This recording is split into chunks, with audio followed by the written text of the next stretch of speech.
Hey, salut tout le monde, salut. Alors, grand retour, je sais pas si c'est grand retour, mais en tout cas retour des vidéos. J'avais pas trop le temps, pas trop l'envie, pas trop de trucs. Enfin, ouais, j'étais en révision, je travaillais beaucoup. Il y a eu les partiels, et maintenant que c'est fini, je suis en vacances pendant une petite semaine là, enfin en vacances entre guillemets parce qu'on a des présentations de spécialité. Mais du coup, je vais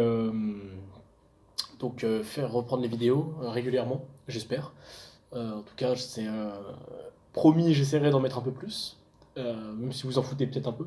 Bref, je suis pas là pour parler de ça aujourd'hui. Donc la vidéo va parler des partiels, et puis je vous ferai peut-être d'autres vidéos pour parler des spécialités et d'autres trucs que j'ai à dire aussi. Voilà. Donc les partiels, comment ça s'est passé? Donc déjà le format. Donc il faut savoir que vous avez deux partiels dans l'année à l'INSA.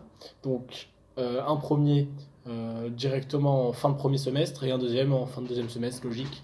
Donc le premier c'est comme nous, donc c'est aux alentours de décembre, janvier. L'année dernière, ils avaient eu un partiel, une de leurs épreuves avant les vacances, et nous, cette année, on a tout eu après les vacances. Et le deuxième partiel, c'est enfin, c'est en juin, quoi. C'est en juin, c'est la dernière semaine de juin à peu près. Voilà.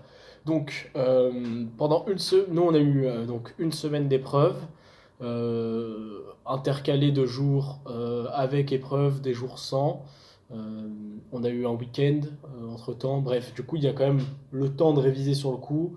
Mais on va pas se mentir que les révisions sur le coup, c'est pas fou. On l'a tous fait, je pense, à peu près. Même moi, je l'ai fait. Je peux vous mentir, hein. Le week-end, enfin, j'ai révisé la chimie le week-end avant, quoi. Parce que en gros, du coup, on a eu la première épreuve, c'était CTAO, donc le mercredi, une épreuve de 2 heures, enfin un peu plus, 2h20. La deuxième épreuve, c'était l'algèbre, le jeudi matin. Donc là, une épreuve de 1h45. La troisième épreuve, c'était la physique, donc le vendredi après-midi, une épreuve de 3 heures. Et ensuite, on a eu le week-end, et l'épreuve suivante, c'était l'analyse le mardi de 1h30. Puis informatique et chimie pour nous le mercredi. Donc du coup, il s'est retrouvé que l'analyse, bah, j'avais déjà révisé quand même avant, je connaissais les preuves, etc. J'avais juste à revoir les TD, tout ça, donc ça va. Mais la chimie, j'avais vraiment pas touché avant, et donc je me suis mis à réviser le week-end. C'est peut-être pour ça que l'épreuve de chimie a été un peu plus compliquée à vivre, et un peu plus compliquée à réaliser. Je sais pas, on verra. Du coup, ça s'est bien passé dans l'ensemble, moi, pour ma part, pour ma prestation. J'y suis allé vraiment, enfin, sans complexe, quoi. J'y suis allé en mode, bah, je fais ce que j'ai à faire. Et même si une épreuve se passe mal, je passe à la suivante. Parce que c'est vraiment l'état d'esprit qu'il faut adopter quand vous avez des épreuves à enchaîner sur un rythme assez régulier. Je parle pas des épreuves de semaine en semaine, je parle vraiment sur un rythme, enfin sur un laps de temps très très court quand vous avez beaucoup d'épreuves qui s'enchaînent. Il ne faut pas s'attarder sur votre prestation du jour, sur votre prestation actuelle. Il faut s'attarder sur la prestation que vous allez devoir fournir dans une heure, un jour, 2 jours, quoi. Donc c'est pour ça que, enfin, il y en a qui se morfondent, il y en a qui paniquent direct. Il faut se dire, ok, j'ai plus ou moins bien réussi, tant pis, tant mieux. Mais maintenant, c'est l'épreuve d'après et rien d'autre. Et donc, du coup, le fait d'avoir cette envie directement, euh, comment dire, le fait d'avoir cette motivation d'aller direct de l'avant et être positif et aller sur l'épreuve d'après, déjà mentalement, ça vous met dans un bon mental. Vous n'êtes pas en train de vous torturer sur ce que vous avez fait, ce que vous avez peut-être fait comme erreur, machin. De toute façon, c'est fait. Vous avez rendu votre copie. Vous avez donné de votre meilleur, j'espère, et c'est fait. Donc c'est comme ça que ça marche, je pense, le mieux, comment l'appréhender en tout cas le mieux possible. Ensuite, bon, pour les résultats, on saura tout mercredi prochain, donc le 6 février. On aura nos résultats de semestre, et donc si on a validé ou pas, etc. Et à part ça, cette semaine, donc on a les présentations de spécialité, je vais en parler juste après sur une autre vidéo. Et je vais essayer aussi, enfin j'essaye cette semaine de mettre un grand coup de pied dans la fourmilière sur mon organisation. C'est pas non plus désastreux parce que je trouve que j'ai quand même une bonne organisation comparée aux années d'avant où je foutais rien. Là quand même je me mets au travail, je le ressens moi-même, j'ai des réflexes comme les flashcards que je vous ai déjà fasciné avec ça, mais j'ai des bons réflexes qui se mettent en place, mais je trouve que c'est pas encore assez et pas encore assez optimisé.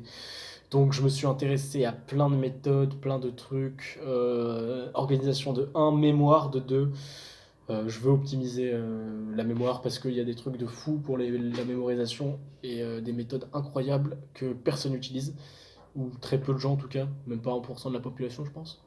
Et calcul mental également, j'apprends la méthode Trackton Bar si ça vous dit quelque chose, c'est un truc de fou. Je pourrais peut-être vous faire une petite vidéo là-dessus si ça vous intéresse, parce que c'est vraiment, ça permet de faire des multiplications ultra complexes, mais super facilement, des racines, et bref. C'est vraiment la grosse base en calcul mental, je pense, et un truc qu'on devrait enseigner à tout le monde. Bref, je m'étale un peu. Donc du coup, pour finir cette vidéo sur les partiels, ce que j'aimerais dire, si vous avez des partiels bientôt, si vous avez passé les partiels peut-être, c'est faut pas hésiter pour ce genre d'épreuves en continu d'avoir déjà un emploi du temps et un programme prêt à l'avance et prédéterminé pour les révisions. Enfin, ça on le répétera jamais assez qu'il faut réviser à l'avance, oui, mais le truc c'est se mettre des deadlines, des micro-deadlines. Par exemple, parce que pour les partiels de juin, on n'aura pas de vacances avant. On n'aura pas de semaine parce que nous on a une semaine un peu allégée avant qui nous a permis à beaucoup de réviser, dont moi j'ai révisé quelques trucs pendant la semaine. Mais vraiment, faut. euh, Parce qu'en plus, les partiels de fin de deuxième semestre seront plus compliqués et donc sans période avant, faut prévoir à l'avance et se mettre des deadlines. Se dire ce week-end je révise ça, ça, ça. Le week-end d'après je révise ça, ça, ça. Et il faut limite que la semaine avant les partiels, il n'y ait plus rien à réviser en fait. Que tu sois en mode bah, je vais juste faire des annales, des machins pour continuer à me mettre dans le mood. Et il faut que les veilles de devoir, tu sois pas dans un mode boulot, mais plus dans un mode chill. Moi, c'est ce que j'ai fait. Les veilles de devoir, j'ai regardé des films, je me suis reposé, etc.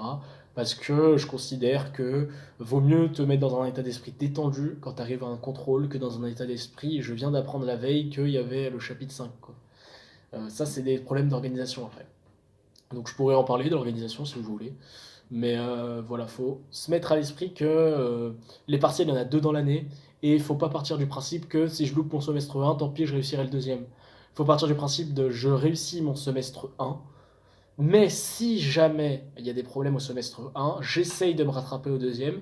Mais il faut pas avoir le semestre 1 comme des vacances. Puis ensuite le semestre 2, je travaillerai un peu plus parce que j'ai loupé. Non, ça marche pas comme ça. Tout simplement parce que ce que vous faites au semestre 1, ce que vous prenez comme habitude de travail, vous allez être dans la continuité au semestre 2. Si vous faites rien au semestre 1 et qu'au semestre 2 vous vous dites ouais je dois me mettre à travailler parce que j'ai loupé, vous n'êtes pas dans la bonne démarche. Tu te mets pas à travailler parce que tu as loupé, tu te mets à travailler parce que tu as envie de réussir. Voilà. Donc ça c'est toute une question d'objectif et c'est important. Donc bah, c'est comme ça que j'avais envie de conclure. Je vais parler des spécialités dans une autre vidéo et d'autres trucs.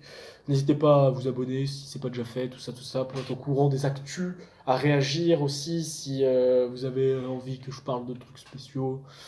Je n'ai pas vraiment énormément de crédit pour l'instant pour parler de trucs comme ça, mais je pense que je peux au moins distribuer les connaissances que j'ai accumulées via la lecture de tous les livres que j'ai fait, des livres, des méthodes et machin. Bref. Merci beaucoup d'avoir regardé et à plus.